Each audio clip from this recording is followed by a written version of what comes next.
All right, what's going on, guys? Trev back again, here to bring you another video. This one's going to be doing our weekly review for this week's episode of Fear the Walking Dead Season 7. This is now for episode 11. It is called Ofelia. Alright, and possible spoiler warning if you guys have not seen this episode yet for the second half of Fear the Walking Dead Season 7. So we get in this episode what is basically a Daniel and Luciana episode, and I want to say it's definitely the best episode of the second half so far. With the third, that leaves us with 5 episodes left, and I think they have put a stop to Talking Dead for now until the finale of this season for Fear the Walking Dead, and then we'll see if they decide to do Talking Dead, for future seasons of Fear the Walking Dead. Maybe they will, with season 8, maybe they won't. So this episode is a really great one. I enjoy the Daneil episodes every so often with Fear the Walking Dead. They kind of throw in a Daniel episode where they kind of just focus on him mostly. This one with the support Luciana and then also Wes. Now, again, it depends on the episode as we focus down in these kind of bottled off sort of vignette format for Fear the Walking Dead. Some people like these, some people don't, where you just kind of get like a few characters per episode that they focus on. I think it was really bad when they tried to do it in the original Walking Dead series. There were some episodes in like season 7. I remember like the Tara Heath episode, for example, which is regarded as one of the worst Walking Dead episodes ever. Fear the Walking Dead, I think, is better at it than the original Walking Dead series, or at least it's not as bad when you get these bottled off episodes in Fear. They tend to be able to do them, a little bit better. We do also get to see Morgan in this one a little bit, and you get Dwight, and you get Sherry, and the others that are in and around that, and then we get Arno in this one too. Spoilers to follow. I was happy to see Arno get killed off in this one by Daniel. I thought it was actually kind of awesome, and I feel like this is kind of a tragic one for Daniel. Now, they had used this in a prior episode. Was it the first half of season 7 or was it season 6? I almost want to say I think it was season 6 of Fear the Walking Dead where Daniel was kind of losing it. Is this the first episode he's had as like a focus episode for season 7? I can't remember back to the first half of season 7, but he's kind of been having some trouble in terms of thinking and everything. And, they kind of played with this idea last season, season 6. There was a question, is there actually something wrong with him? Is he faking it? He had a head injury of some kind there. And so we kind of get to see in this one that, no, he in fact is not faking it. And some things he's okay with, other things he's not necessarily. In this one, he somehow gets it worked into his mind that out there in the zombie apocalypse in the world is Ofelia, his daughter, and that she's still somehow alive. Even though, as we got to see in the series through, we know that that is not the case, and that he is this is some kind of delusion or some kind of denial that he's kind of gone back into due to his head injury or due to his, mental condition, unfortunately. So he mistakenly refers to Luciana as Ofelia, which I've actually done that a few times in the reviews over the years. I probably like five or more times.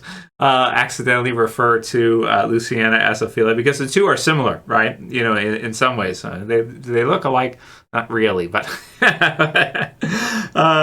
so he messes it up. I've done it before. No big deal, Daniel. Don't worry about it. But he does. He messes it up. So he has somehow confabulated, or he somehow has combined, Luciana and Ofelia, and kind of using Luciana in his mind, it sounds like, as a placeholder for Ofelia.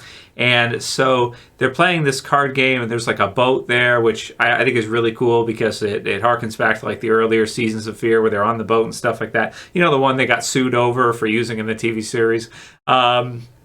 They used a boat in like the first couple seasons of Fear the Walking Dead. There was like lawsuits over it and stuff too. Apparently they stole it from some comic or something. I don't know. That one of the people involved was, I can't remember now. That was like too many years ago, right? But so he's got the boat card and stuff, and he's he's kind of losing it. And then he kind of, with Luciana and the others in the sub, they're going to keep him back and they're going to go out on their own. Dwight ends up going out. I think Sherry's with him, and they kind of come back and they were able to get the weapons they go out to get in order to face Strand coming up here soon. Daniel wanders off, because he's not thinking straight. And he's looking for Ofelia, which again we know is she's gone, but he's in a pretty bad state. He's saying Mija. And Luciana goes after him, and so does Wes. And they run into Arno and the group of the leftovers of the holding, I guess it was called. One of the characters' names is named Sabrina. I don't know if they have any other named characters from the holding right now that I can think of. Arno, Sabrina, I think that's about it. Everybody else is like red shirts or what have you. So they get captured. The three of them get captured by Arno and brought back to Arno's place, and basically going to interrogate them. He's got like this little drop cell thing that he's putting people into and dropping them down to where these walkers are around them. And so somehow Daniel gets it worked into his mind that at the location that Arno has for his people, there is the Abigail there, which is the name of the boat that they were on, I think, for the first few seasons. Yes, it is. So then he tries to get to it, and they're kind of locked up and stuff, being interrogated and whatnot. He comes up with a good scheme to get out, and it works, and he somehow acquires a knife. And he uses it, and he ends up killing the guard, the ward, or the guard for where they're kept in like a cell. And then he ends up killing Arno afterwards by kind of feeding him to his own walkers in actually a scene where I actually kind of feel bad for him at that point later on, because it's really bad. He gets dropped down this little cell thing, and then these radiated nuked zombies eat his legs, and then they kind of bring him back up. Wes is nice enough to put him down as part of the process here, and we get to see some cool stuff in this episode with Wes. I don't particularly like Wes in the TV series. Since he's been introduced in Fear the Walking Dead, he gives me Heath vibes, and that he looks exactly like Heath, except he doesn't have glasses from the comic. Aside from that, Heath was a character in the original Walking Dead TV series who went off, and I kind of feel like they've sort of used, that's been kind of given to the character look, at least has been given to for Wes, and they've used him in Fear the Walking Dead instead. But he's not a great character. He's not like in the comic book. Heath was pretty awesome. People really liked him. He was a good runner and stuff like that. Wes is sort of like in the middle. By the end of this episode, we see him seemingly turn heel, possibly. He goes to the tower to join Strand. He leaves Luciana. He leaves Daniel and goes to do that. So we get some cool, exciting action sequences here, and it's a cool feels for Daniel in that he's just like, he's like a loose cannon. He's like one of the most dangerous people in the Walking Dead universe overall, and he doesn't know what's real and what's not. He's completely gone off. He thinks that people are lying to him about where Ofelia is. We all know she's not even there. Arno does lie to him at some point, and unfortunately pays for that in a pretty brutal fashion afterwards, to even where I don't like Arno at all, but even I felt, sorry for him because his legs and stuff's brutal. So really brutal scene in this one, and somehow they managed to take over Arno's group afterwards. Sabrina gives them the go-ahead, I guess, because she's the only other person there that's got a character name, so far as I know. And then they head back to the submarine. The Luciana, Daniel, Wes leaves, they go back, and they join with Morgan and the others, get a bunch of weapons, and so we're getting closer now to the war for the tower against Strand. Then we have Wes, who shows up at the tower, wants to use the phone and talk to Strand, and wants to make some kind of a deal. He's going to make a deal with the devil, so to speak. So why is Wes doing this? Is it because he doesn't have any fans, because nobody likes him? I don't know. So they figure, let's make him a villain. It just makes sense that we should do that, because nobody likes him anyway, so let's just do that. So, okay, fair enough. If people don't like him, and he's like, I don't know, drawing on, what was he drawing on the previous season, like painting and shit, he's like writing a manuscript in the zombie apocalypse. He's like a writer and stuff. I don't know. Maybe in the tower is a better location for him to do his writing and art and things like this. I don't know. But it's an awesome episode. I'm going to give it a 9.5 out of 10, which is really high considering the characters that are in it. It's definitely better than the second episode, episode 10, and it's definitely better than episode 9.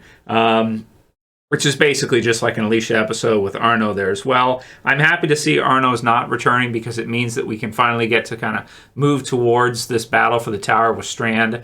And I'm just feeling like, Daniel, there are some people leaving comments to me saying, like, by the end of the season, some of the, the people involved are going to be killed off or whatever. Some of the cast wants to leave. We've already seen the actress for Ofelia leave, right, this season. So, I don't know, man. Season 8, Fear of the Walking Dead.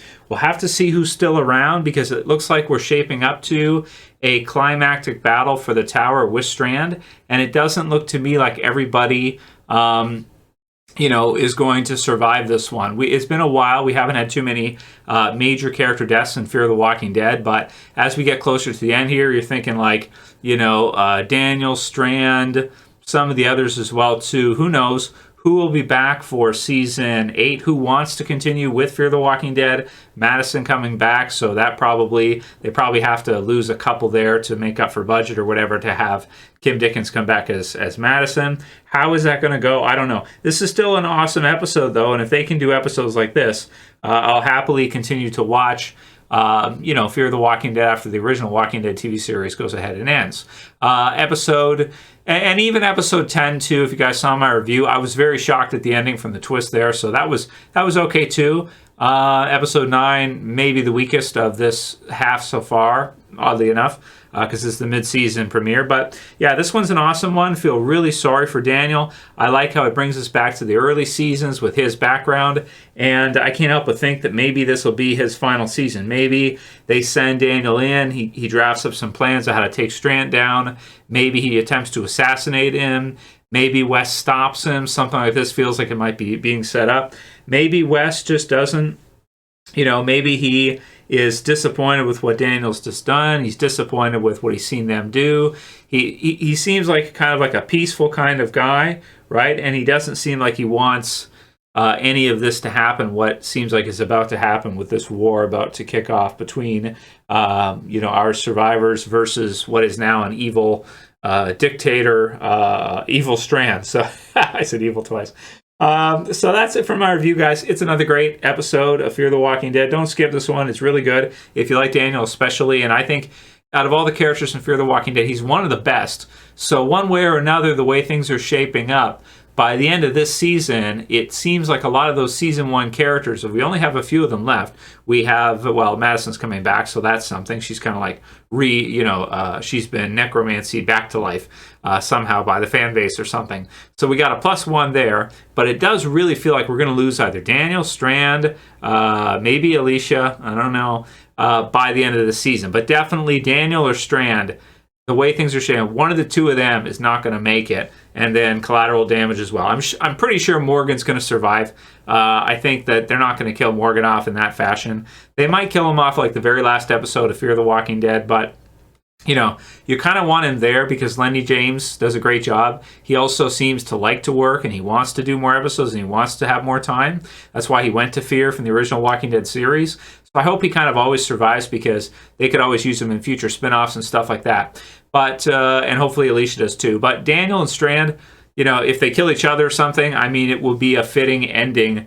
Like, you go all the way back to season 3 and stuff. Daniel's like calling Strand out on his bullshit. They've just got this weird relationship between Daniel and Strand. It's very strange. So if you like this video, thumb it up, share, favorite, and subscribe at the bottom. That's it for this one. See you guys again soon for another. As always, this is Trev. Saying peace. Later, guys. See you soon.